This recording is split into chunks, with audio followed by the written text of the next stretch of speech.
بسم الله الرحمن الرحيم.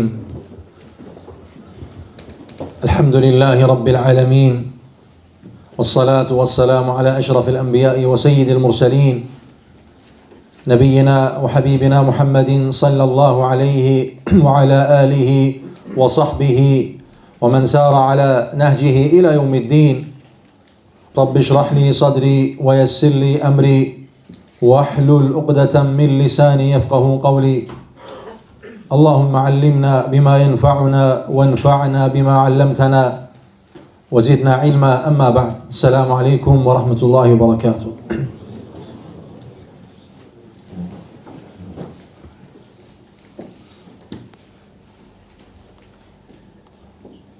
Muhterem kardeşler, Peygamberimiz sallallahu aleyhi ve sellem bir hadisinde buyurur ki, Abdullah İbni Umar radıyallahu anhudan gelen hadiste, "Arba'un men kunne fihi kana munafiqan halisa ve men kanat fihi khasletun minhunne kanat fihi khasletun minen nifaq hatta yeda'aha." Eğer bu dört sifat kimde olarsa artık nifakın sifatini özünde cəm etmiş olar. Hatta onları terk edene kadar. Nifak nedir muhterem kardeşler? Zahirde bir şeyi göstermek, batinde ise başka bir şey göstermek. Bu nifakın münafiklere has olan bir sıfatdır. Bazen bakırsan mümin, Müslüman ona bilmeden bu sıfat ona məxsus olur. Bu sıfatı özüne götürür.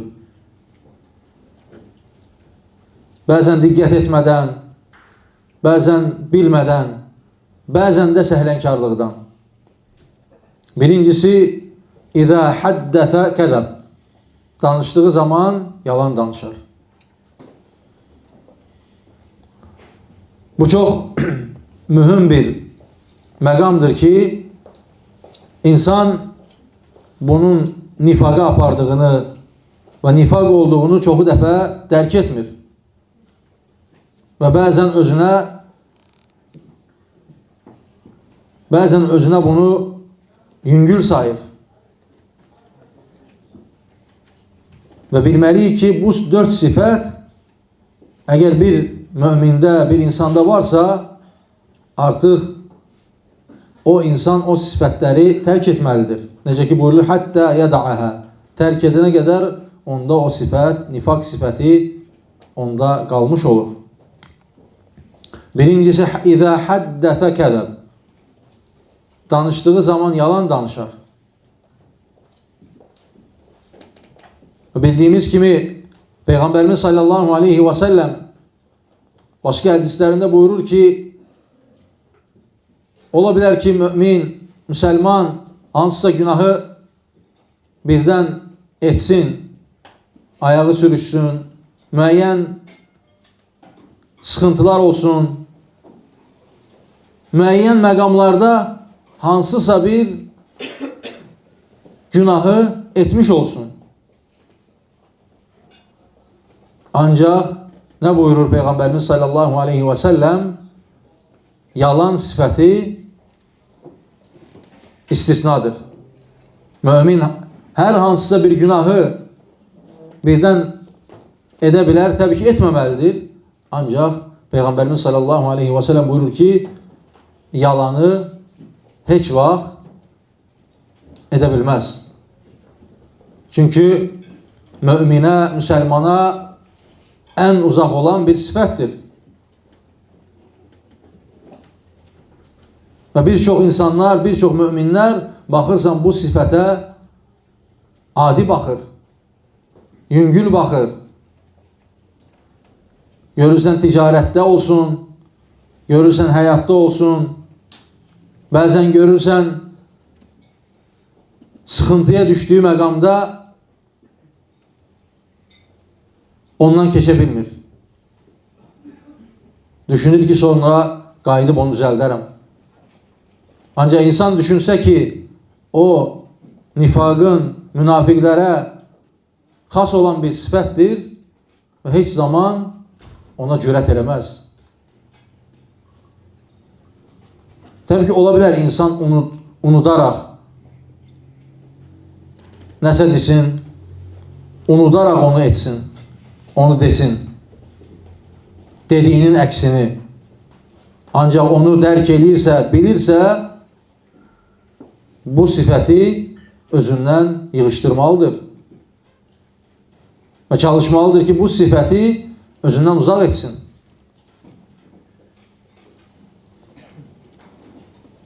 İkincisi, وَإِذَا وَعَدَ خَلَفْ.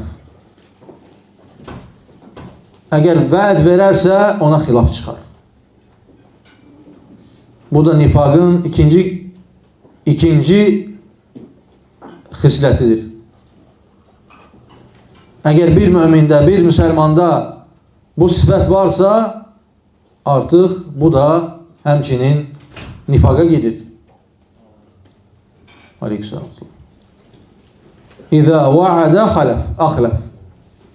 Başqa rəvayətdə gəlir. Bir söz vəd verər, baxarsan ki, onu yerinə gətirməz. Təbii ki, ola bilər zəruri bir hal ola bilər, bilmədən ola bilər, bunlar istisnadır. Ancaq insan, mümin, bu sifəti gərək özündən uzaq etsin ki, nifaqa girməsin. Çünki çox acı bir sifətdir. Möminə, müsəlmana yaraşmayan bir sifətdir.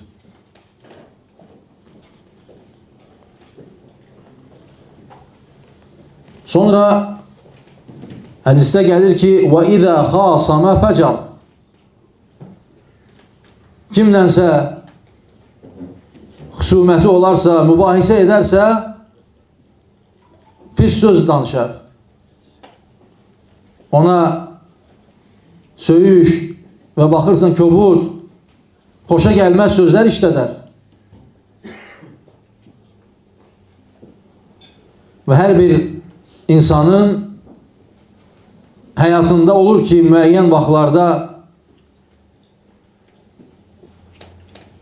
müəyyən xüsumətləri olur, müəyyən sıxıntıları olur. Bəzən görürsən, insan özündən çıxır, ancaq bir şey unutmasın ki, onun mömin sifəti var. Onun o sifətinə xələl gətirməsin. Və o sifəti ona nifaqa düşər olmasına gətirib çıxarır.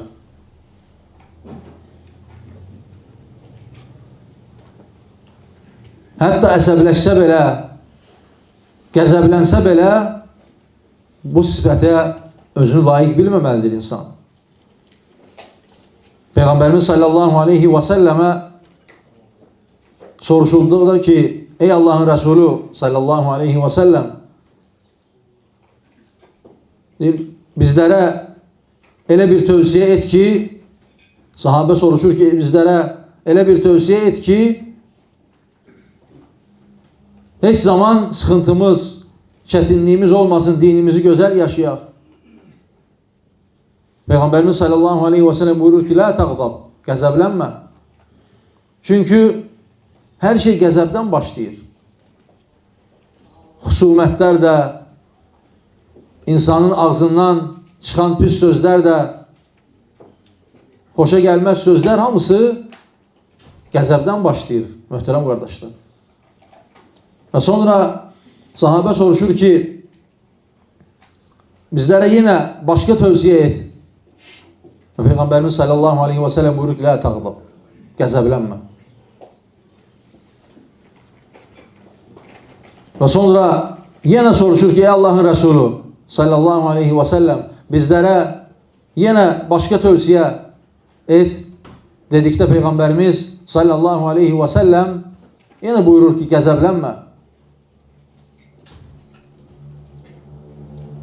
bu işin, bu əmrin nə qədər önəmli olduğunu bizlərə göstərir Peyğəmbərimiz sallallahu aleyhi və səlləm.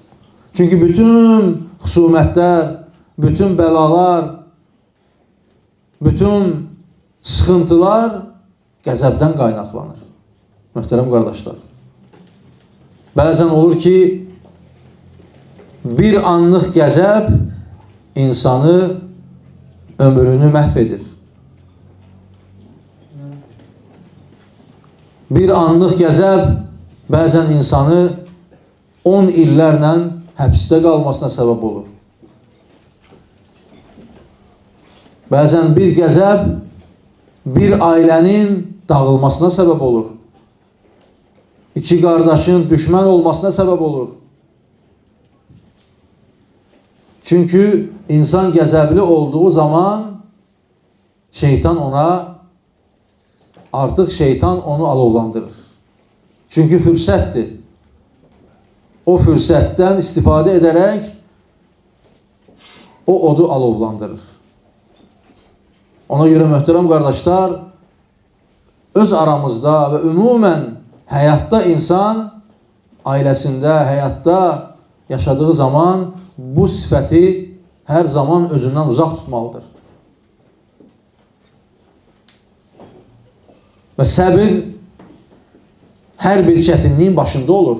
Necə ki, Peyğəmbərimiz sallallahu aleyhi və səlləm hədisində buyurur ki, Əs-sabru fi sadmətil ulə. Səbir bəlanın ilk başında olur. Təbii ki, insan sonra qəzəbi soyduqdan sonra hiss edir ki, səbr edib, artıq qəbul edib, bu artıq onun əcri qalmır. Ona görə buyurulur ki, Əs-sabru fi sadmətil ulə. İnsan birinci məqamda, birinci anda özünü gözləyərsə, nəfsini boğarsa, onun gözəl aqibətini, nəticəsini görər. Gözəl faydasını görər. Ona görə də Peyğəmbərimiz sallallahu aleyhi və səlləm bizlərə tövsiyələrin üçündə də buyurdu ki, qəzəblənmə. Çünki insan qəzəbləndikdə, bu hədisdə də buyurulduğu kimi, nifaq sifətinə gətirib çıxarır. İnsanın hər bir çirkinliyə əl atmasına gətirib çıxarır.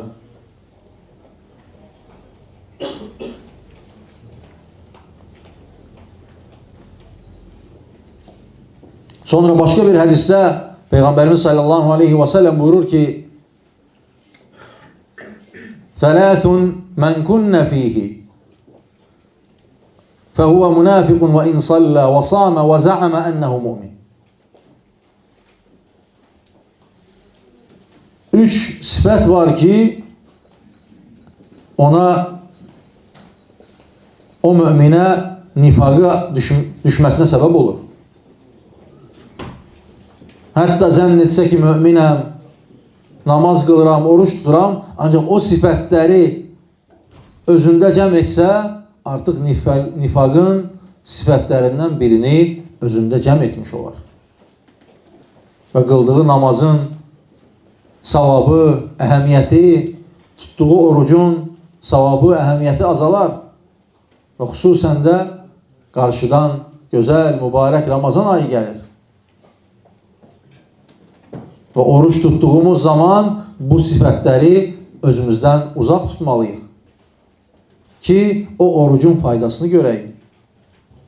Oruç tutmaq yalnız yiyib içməyi tərk etməklə olmur. O yalnız insana ondan yorğunluq qalır. O zaman onun insan əcrini, faydasını, savabını görür. Bütün əzalarıyla orucu tutduğu zaman dilini, gözünü, qulağını, ayağını, əlini bütün haramlardan qoruduğu zaman o orucun bəhrəsini görür, savabını görür. Bəzən insan bir yalanla tuttuğu orucunun savabını itirir. Söz verip etmediği bir şeyle savabı itirir.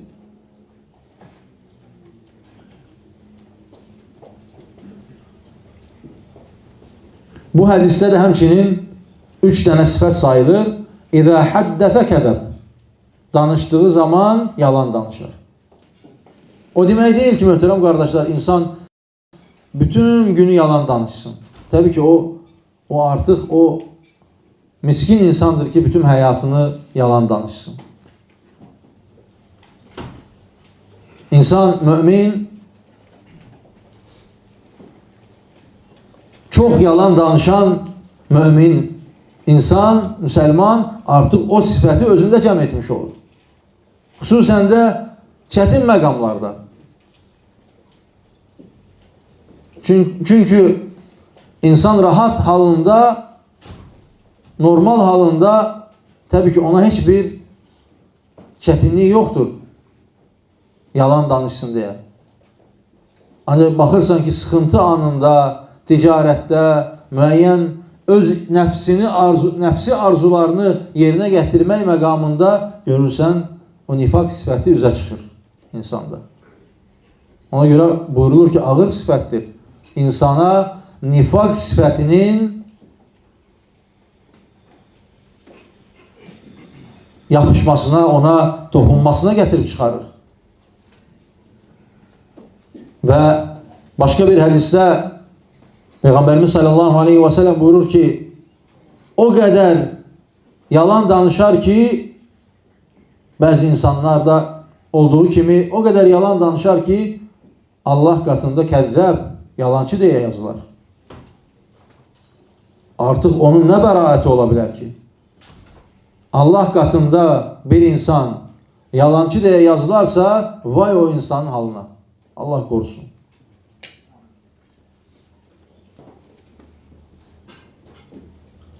Hatta en dehşetlisi bazen görürük ki insan and içir. O musibet üzerine musibet gelir. And içir ki falan şeyi falan vakit edeceğim. Artık bu daha da, Allah korusun, daha da şiddetli olur.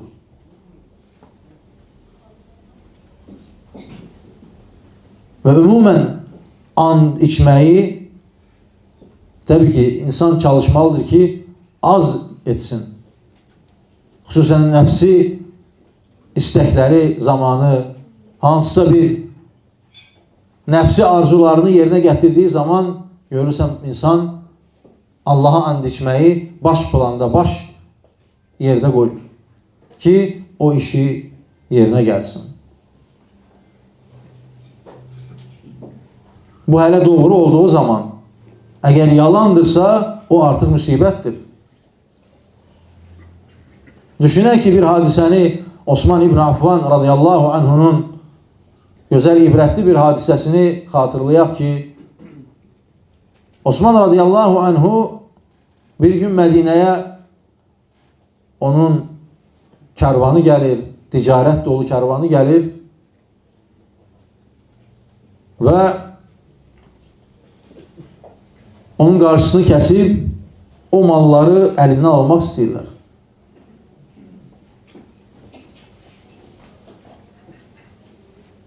Ve Ömer bin Hattab radıyallahu anh'ın dövrü olur. Ve gelirler ki meseleni, o husumeti orada aydınlaştırsınlar. Orada deyilir ki kim yani öz malı olduğunu and içerek iddia dese ki bu benim malımdır, o ona verilecek. Tabii ki onlar onsuz da o malı elde etmeyi isteyirdiler. Düşmanlar. Ve and içirler. Ve hak da Osman radıyallahu anh'ın yanındaydı. Ona bakmayarak and içmeyi terk edir. Ve o gafiləni, o malı itirməsinə baxmayaraq, haqlı olmasına baxmayaraq Allaha and içməyi ona o maldan, yəni onu rəva bilmir özünə. Düşünün ki, insan bu cür ibrətli hadisələrdən insan gərək nəticə alaq ki, görün, haqlı olduqları halda belə Allah subhanahu wa ta'aləni əzəmətli tutardılar. Allah subhanahu wa ta'aləni andını dünya malına dəyişməzdilər. Haqlı olduqları halda belə. Gör indi yalandan edənin halına. Vay o insanın halına ki, yalandan Allah'a and içir.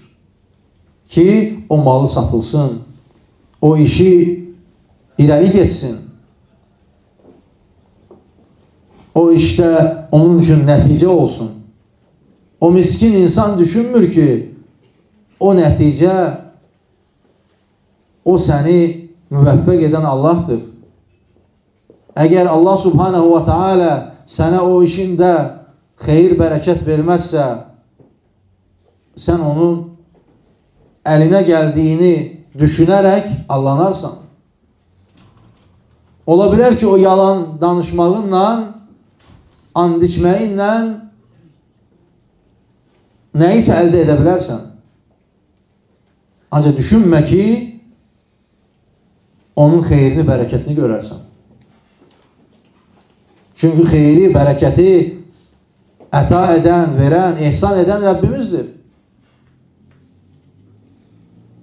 Xeyir, bərəkət Allah subhanahu wa ta'alənin bir ordusudur. Necə ki, alimlər buyururlar, istədiyi yerə göndərir.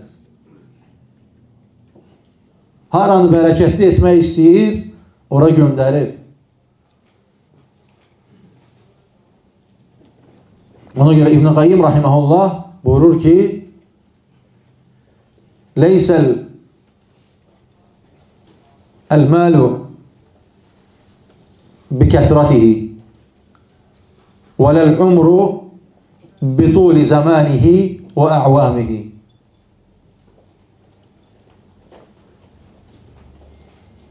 Onun ruzinin və ömrün genişliyi, bərəkəti onun çoxluğunda, ömrün uzunluğu onun ayların, illərin çoxluğunda deyil, onun genişliyi bi bərəkətin fihi, onda olan bərəkətlə olur.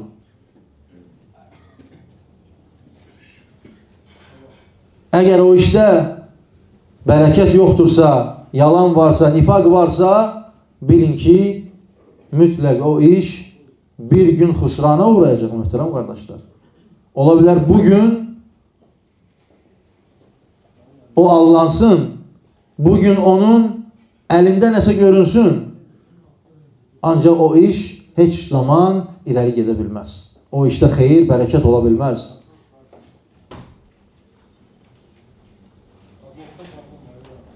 Çünki bu xislətlər elə bir xislətlərdir ki,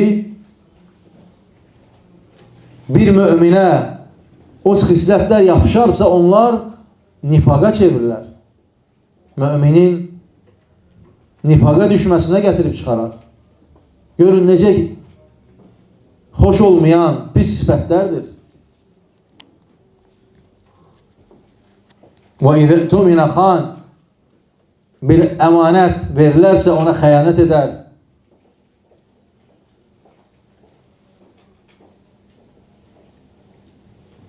Bu da bir möminə yaraşmayan bir sifətdir. Yalan yaraşmadığı kimi əmanətə xəyanət etməyi də yaraşmır. Hatta Peyğəmbərimiz sallallahu aleyhi və səlləm ona Peyğəmbərlik gəlməmişdən qabaq belə yalan danışmazdı, xəyanət etməzdi, ona verilən əmanətə xəyanət etməzdi. Ona görə Əmin adını qazanır. Muhammed el-Əmin adını qazanır. İslam gəldikdən sonra belə yenə də ona hər bir sifəti ona deyirlər.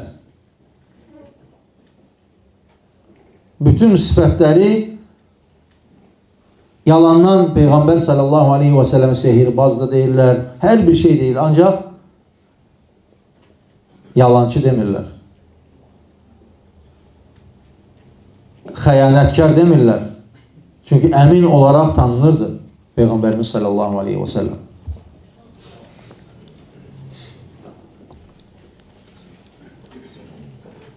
Sonra sonuncu bir hədisi də xatırlayaq.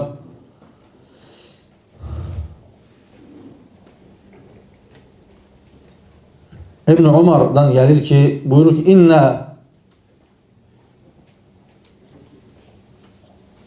an Ali ibn-i Həmdələni rahiməhullah buyurur ki, qultu li İbn Umar, İbn Umar'a dedim ki, İnna İzə dəxəlnə alə umaraina zəkkeynəhum bimə leysə fihim fə izə xaracnə min indəhum dəavnə aleyhim.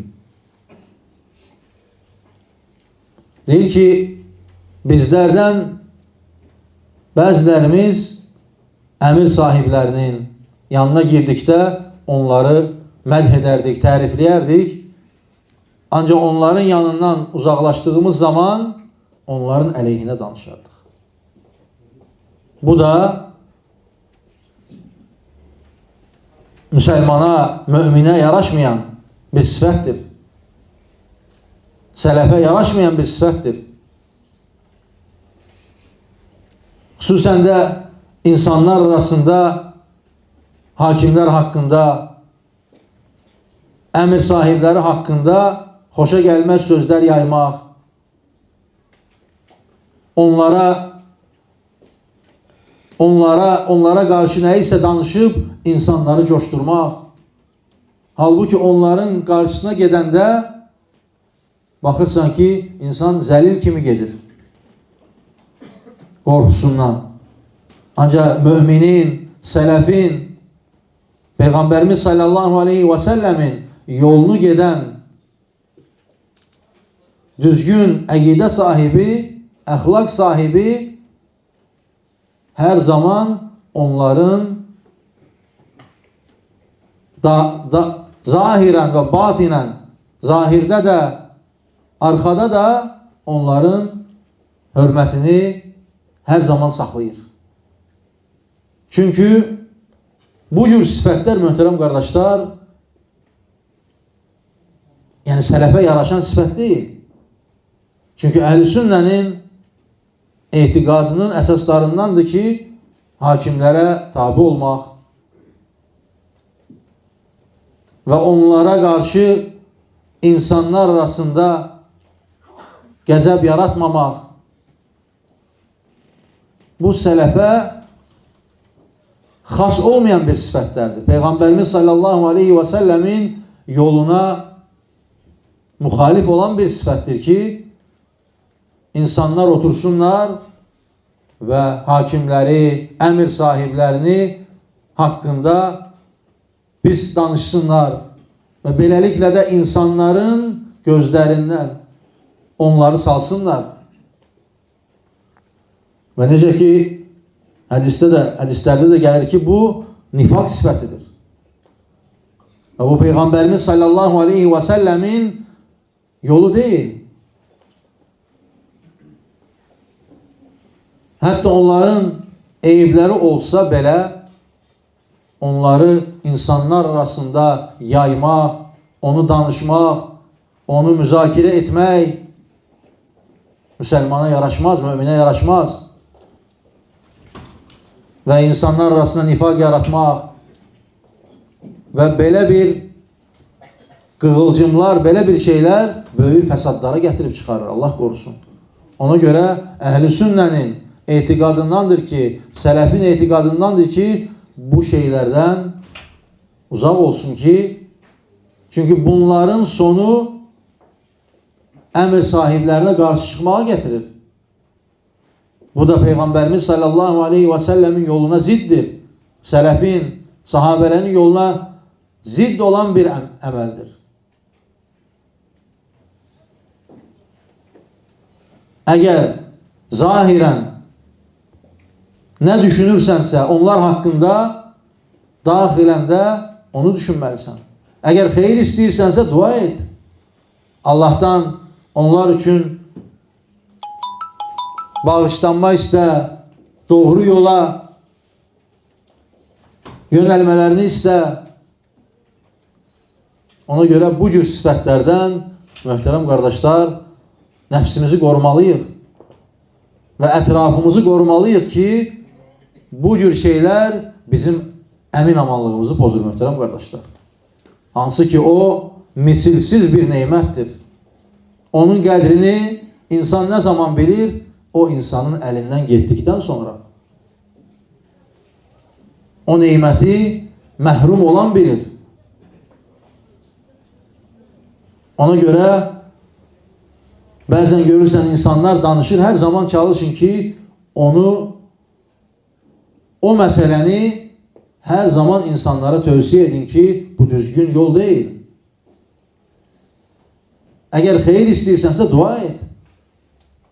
Çünki sənin və ətrafın insanların belə danışması, Allah qorusun, başqa fəsadlara gətirib çıxara bilər. Əmin amanlığın pozulmasına gətirib çıxara bilər. Ona görə hər birimiz əmin amanlığımızı, hər bir insan, hər bir mömin qorumalıdır. Hər birimizin vəzifəsidir bu.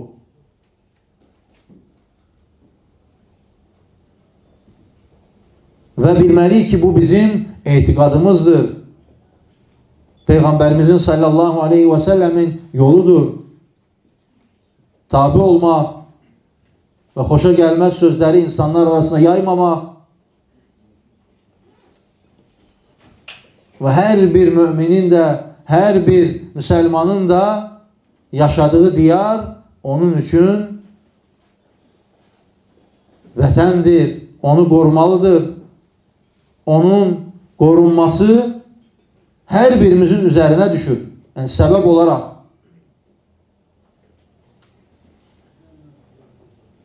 Allah subhanahu wa ta'ala ölkəmizi fitnədən, fitnəkarların şərindən qorusun.